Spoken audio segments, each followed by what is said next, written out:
미국 내 홍역이 25년 만에 최악의 상황으로 치닫고 있습니다.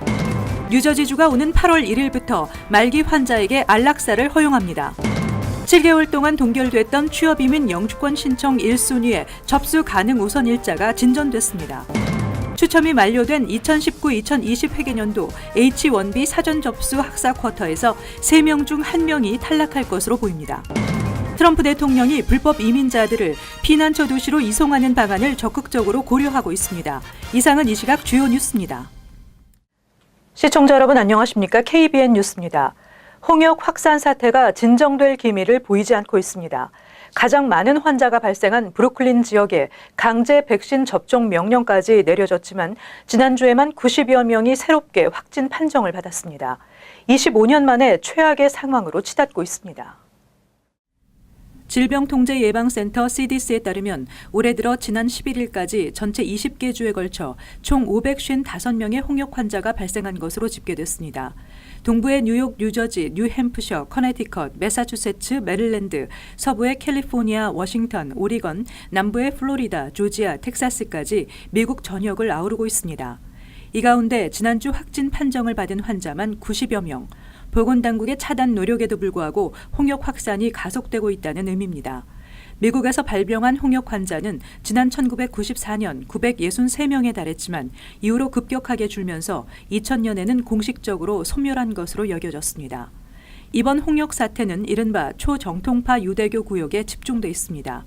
유대인이 많이 거주하는 뉴욕시는 현재까지 285명의 환자가 발생해 공공보건 비상사태를 선포하고 브루클린의 특정 지역에 대해서는 강제적인 백신 접종 명령을 내린 바 있습니다. 대부분의 유대인은 백신을 접종하고 있지만 엄격한 교리를 따르는 일부 그룹이 종교적 신념을 이유로 백신을 거부하고 있는 것으로 알려졌습니다. 뉴욕에서 처음 홍역이 퍼진 곳도 유대교와 관련된 것으로 보입니다. 초정통파 유대교도가 이스라엘에서 가을 수학 축제를 즐기고 돌아온 직후인 지난해 10월부터 뉴욕에서 홍역이 유행한 것으로 당국은 보고 있습니다. 뉴저지주가 오는 8월 1일부터 말기 질환자들이 스스로 삶을 마감할 수 있도록 허용하기로 했습니다. 뉴저지주는 미국에서 안락사를 허용한 8번째 행정구역이 됐습니다. 필 머피 뉴저지 주지사는 지난 12일 뉴저지주 성인들이 평화롭고 품위 있게 자신의 재량에 따라 삶을 끝낼 수 있도록 하는 의료지원법에 서명했습니다.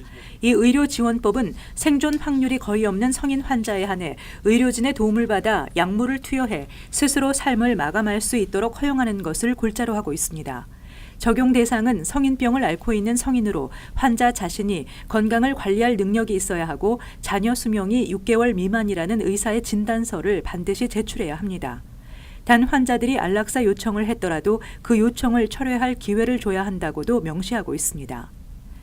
머피 주지사는 성명에서 주민들에게 그들의 삶을 끝낼 수 있는 선택권을 주는 것에 대해 올바른 일이라고 강조했습니다. 미국에서는 뉴저지주를 포함해 캘리포니아, 콜로라도, 하와이, 오리건, 버몬트, 워싱턴주와 워싱턴 DC가 안락사를 허용하고 있습니다. 지난해 10월부터 7개월 동안 동결됐던 취업 이민 영주권 신청 1순위에 접수 가능 우선 일자가 진전했습니다. 가족 이민 영주권 문호는 전 순위에 걸쳐 빠른 진전을 보였습니다. 국무부가 발표한 5월 중 영주권 문호에 따르면 유명한 특기자나 다국적 기업의 간부급 직원에 해당되는 취업이민 1순위에 접수 가능 우선 일자가 3개월 진전됐습니다. 취업 1순위의 비자 발급 우선 일자는 전달과 동일하게 한 달 진전했으며 그 외 취업 이민 순위의 비자 발급과 접수 가능 우선 일자는 이번 달에도 모두 오픈됐습니다. 가족이민 비자 발급과 접수 가능 우선 일자는 모두 한 달 이상 빨라졌습니다.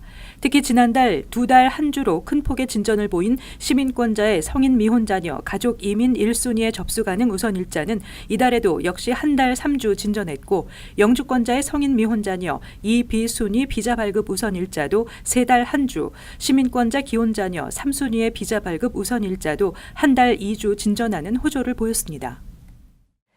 2019-2020 회계년도 전문직 취업비자 H-1B 사전 접수 학사 쿼터 신청자 추첨이 완료됐습니다.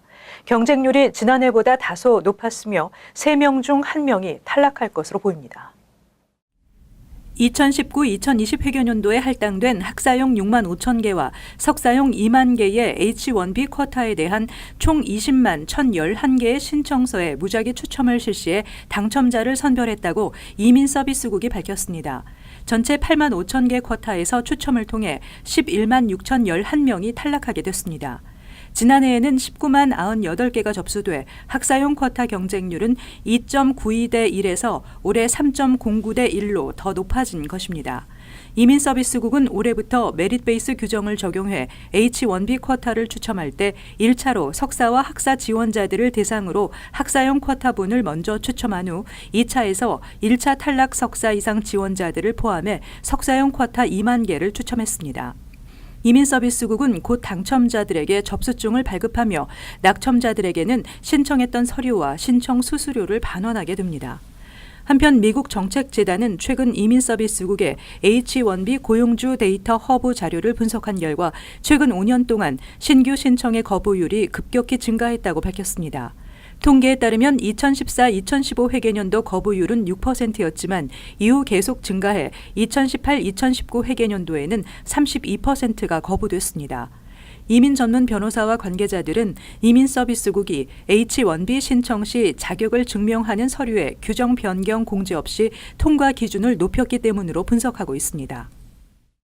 도널드 트럼프 대통령은 불법 이민자들을 이른바 피난처 도시로 이송하는 방안을 적극적으로 고려하고 있다고 세라 샌더스 백악관 대변인이 밝혔습니다. 샌더스 백악관 대변인은 어제 팍스뉴스 선데이에 출연해 불법 이민자를 피난처 도시로 옮기는 트럼프 대통령의 구상에 대한 전면적이고 철저한 검토 작업이 진행되고 있다고 밝혔습니다. 남부 멕시코 국경에서 벌어지는 상황에 대처하기 위해서는 불법 이민자를 피난처 도시로 보내는 방안을 비롯해 모든 선택지를 따져봐야 한다고 강조했습니다. 샌더스 대변인은 이런 조치를 실행할지의 여부는 아직 결정하지 않은 상황이라고 말하고 대통령은 이를 다시 잘 살펴보기를 원하고 있다고 설명했습니다.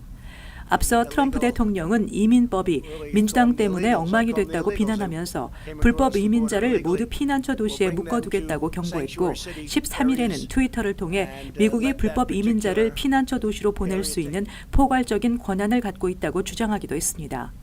피난처 도시는 연방정부의 반이민 정책에 대항해 불법 이민자를 보호하고 불법 체류자 단속에 협력하지 않는 곳으로 뉴욕과 캘리포니아주의 샌프란시스코와 버클리, 로스앤젤레스, 커네티컷주 하트포드 등 주로 북동부와 서부 해안 등 민주당이 강세를 보이는 지역들이 여기에 속합니다.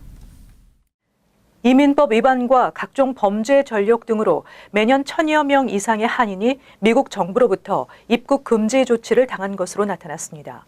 또 최근 6년 동안 자진 출국한 한인이 8,000명이 넘는 것으로 나타났습니다.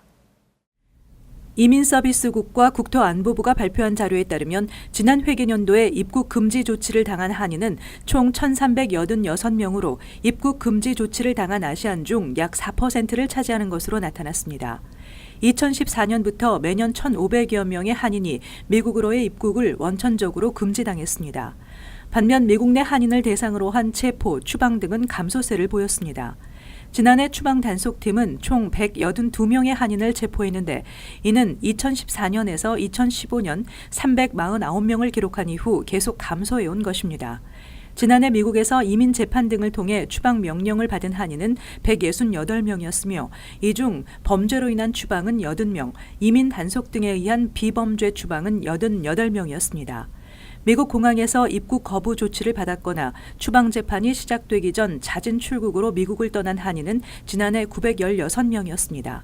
최근 6년 동안 8,000명이 넘는 것으로 나타났습니다. 이민법 변호사는 추방 재판 초기에 법원에 자진 출국을 요청해 승인을 받으면 추방 기록을 남기지 않을 수 있으며 추방 사유가 심각하지 않으면 재입국도 가능하다고 전했습니다.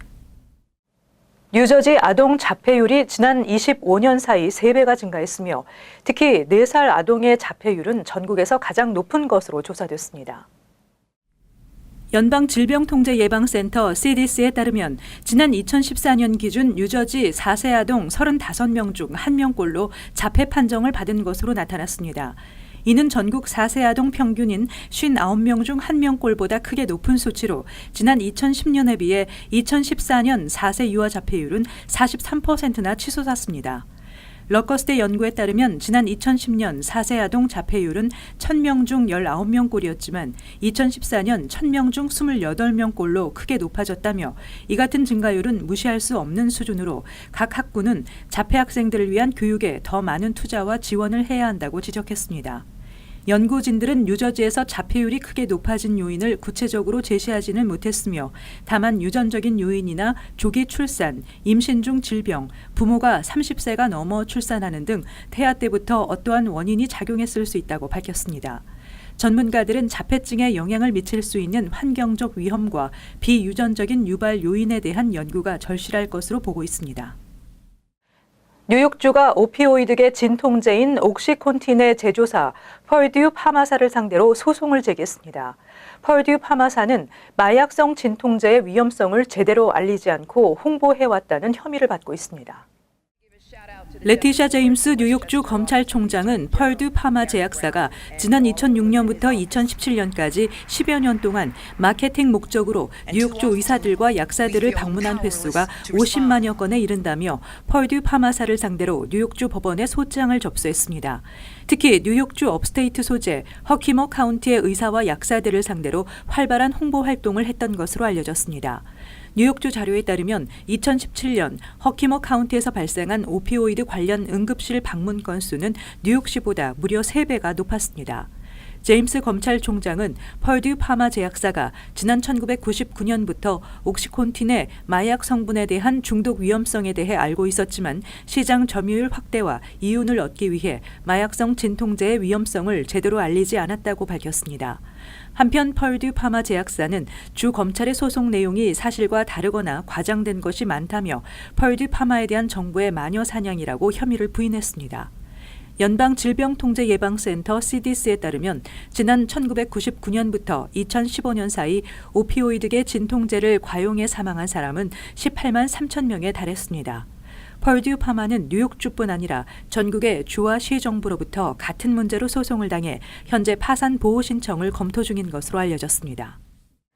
마케팅을 목적으로 하는 자동 발신 녹음 전화인 로보콜의 피해가 확산되고 있는 가운데 연방의회가 로보콜을 악용하는 불법 행위를 규제하는 강력한 법안을 추진하고 있습니다. 로버트 메넨데즈 연방 상원 의원은 기자회견을 열고 현재 상원에 계류 중인 불법 로보콜 운영업체에 건당 $10,000에 달하는 벌금을 부과하는 내용의 로보콜 남용 단속과 제지 법안의 조속한 통과를 촉구했습니다. 또 법안은 연방통신위원회 FCC가 불법 로보콜 업체를 적발할 시 영업 정지 등 규제를 가하는 것을 현행 1년에서 3년까지 연장할 수 있도록 했습니다. 법안은 최근 상원 상업위원회 표결에서 만장일치로 통과됐으며 현재 본회의 전체 표결을 기다리고 있습니다. FCC에 따르면 지난해 미국인들에게 걸려온 로보콜은 478억 통이었는데 이 중 50%가 전화 사기였습니다. 미국 국민들은 최근 더 많은 로보콜에 시달리고 있는데 지난달에는 전년에 비해 400%나 증가한 무려 52억 통에 달하는 로보콜이 발신된 것으로 확인됐습니다. 최근 월스트리트저널은 불법 로보콜 발송과 관련해 당국이 거둬들여야 할 벌금이 2억 800만 달러에 달하지만 실제로 징수한 것은 $7,000에 불과하다고 지적한 바 있습니다. 이어서 LA 지역 한인사회 소식입니다. 최근 테네시주에서 한인 남성이 여자친구를 감금하고 폭행한 혐의로 경찰에 체포됐습니다. 그런데 이 남성은 지난해 똑같은 혐의로 2차례 체포됐고 출소한 지 3개월 만에 또다시 범죄를 저질렀는데요. 이같이 가정폭력은 재발 위험이 매우 높은 범죄임에도 불구하고 피해자들을 안전하게 보호하기 위한 사후 관리는 부족하다는 지적이 제기되고 있습니다. 홍지은 기자의 보도입니다. 지난 7일 밤 10시 30분 테네시주 내슈빌에서 불법 감금과 폭행 혐의로 체포된 한인 신배우 씨. 이미 2차례 폭행 전과로 체포된 적 있던 신 씨는 보석금을 내고 석방된 뒤 3개월 만에 또다시 폭행을 저질렀습니다. 상습 폭행 전과자들이 보석금으로 풀려나면서 피해자들의 후유증과 불안감은 커지기만 합니다. 가정폭력 전문가들은 피해자의 거주지나 신원 정보를 알고 있는 가해자들이 출소할 경우 범죄 재발률이 매우 높은 만큼 더 강력한 법적 조치가 마련돼야 한다고 지적합니다. 살해를 할 의도가 있다든지 아니면 살해를 시도했었다든지 혹은 무기가 갖고 있다든지 해서 정말 피해자에게 너무 위험한 경우에는 이렇게 보석금을 허락해 주는 거를 조금 자제하는 이렇게 법이 앞으로 바뀌어가면 참 좋을 것 같아요. 한인 가정상담소에 따르면 가정폭력 피해자가 가해자와의 관계로부터 완전히 벗어나기까지 평균 7회에서 9회가량의 시도를 하는 것으로 나타났습니다. 특히 대부분 이민자들로 구성된 한인 사회는 가족과 친구가 없어 배우자에 의존하거나 가정을 먼저 생각해 참으려는 성향, 그리고 불법 체류 신분이 노출될까 두려워 폭력 신고를 꺼려해 문제는 더 심각한 상태입니다. 이에 대해 경찰은 가정폭력은 지속되는 패턴으로 발생하는 만큼 즉시 경찰의 신고에 보호를 받고 신고 후에는 적극적으로 조사에 협조할 것을 당부했습니다. 출소하기 전에 피해자분께서 이제 마땅히 지내실 곳이 없거나 갈 곳이 없으신데 피하고 싶으시면은 저희가 이제 쉘터 같은 데도 리포트해드리고 그럽니다. 이제 그 배우자 폭행으로 체포된 사람이 불기소됐거나 아니면 이렇게 훈방 조치로 이제 풀려나게 되면은 이제 피해자한테 이 사람이 이제 지금 풀려나고 있다는 그런 통보가 가는 그런 프로그램도 있고요. LAPD에 따르면 LA 한인타운에서 가정폭력 관련 신고 접수와 체포 건수는 하루 평균 4건, 미신고까지 포함하면 20건으로 추정됩니다. 한편 한인 가정상담소는 연중무휴 24시간 가정폭력 핫라인을 운영하고 있고 모든 피해자 서비스는 비밀이 보장되며 무료로 제공됩니다.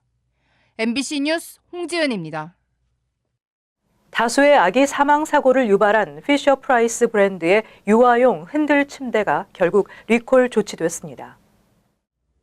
소비자제품안전위원회 CPSC는 지난 2009년 출시 이후 피셔프라이스의 락앤플레이 슬리퍼 흔들 침대를 사용한 유아 가운데 32명이 사망했다며 미 전역에서 해당 제품 470만 개를 리콜한다고 밝혔습니다. 앞서 CPSC와 피셔프라이스 측은 락앤플레이 슬리퍼로 인해 유아 사망이 발생할 수 있는 만큼 3개월 이상 된 아이의 부모는 해당 제품 사용을 중지해야 한다고 경고한 바 있습니다. 해당 제품을 구입한 소비자들은 구매 날짜에 따라 무료 교체나 환불받을 수 있습니다. 이어서 간추린 소식입니다. 이민서비스국은 배우자 초청 이민 비자 신청 시 배우자가 미성년자일 경우 대면 인터뷰를 실시하도록 개정한다고 밝혔습니다. 현재는 배우자 초청 이민 비자를 신청할 경우 체류 신분 변경 단계에서 이민서비스국과 이민 비자 발급 단계에서 국무부와 인터뷰를 하도록 하고 있지만 미성년자일 경우 초기 단계에서 대면 인터뷰를 실시하도록 해 사전에 결혼 사기 케이스를 색출한다는 방침입니다. 20대 한인 1.5세 김진한 씨가 에지워터 시장 민주당 예비선거에 출마해 주목되고 있습니다. 김 후보는 재선을 노리는 마이클 맥파틀랜드 현 시장과 맞붙게 됩니다. 김 후보는 환경 문제 등 많은 이슈들이 타운 내에 존재하는 것을 알게 됐다며 더 나은 지방 정부를 만들고자 시장 출마를 결심했다고 전했습니다. 김 후보는 코넬대학교 경제학과를 전공한 뒤 정부기관 정책 컨설팅 회사에 재직 중입니다. 맨하탄의 아메리칸 랭귀지 커뮤니케이션 센터가 지난 3일 갑작스런 폐원, 환불 불가 공지로 많은 학생을 당혹해 한 가운데 뉴욕주 교육국이 학생들에게 등록비를 환불해 줄 예정입니다. 학원은 렌트, 관리비 미납으로 건물주로부터 퇴거 명령을 받은 것으로 밝혀졌습니다. 뉴욕주 교육국은 우선 뉴욕주 등록금 환불 기금으로 등록금을 환불해주고 추후에 ALCC로부터 환불 금액을 징수할 것이라고 밝혔습니다. 마크 레빈 뉴욕시 의원은 다이어트 식품을 미성년자에게 판매할 수 없도록 하는 내용의 조례안을 상정했습니다. 조례안에 따르면 다이어트 제품을 팔기 전에는 반드시 신분증을 확인해야 하며 적발될 경우 최대 $500의 벌금이 부과됩니다. 레빈 의원은 유명 연예인들의 광고가 나오면서 청소년들이 무분별하게 다이어트 식품을 섭취하다 소화기 계통에 장애가 발생하는 등의 피해가 속출하고 있다고 밝혔습니다. 계속해서 환율과 증권 소식입니다.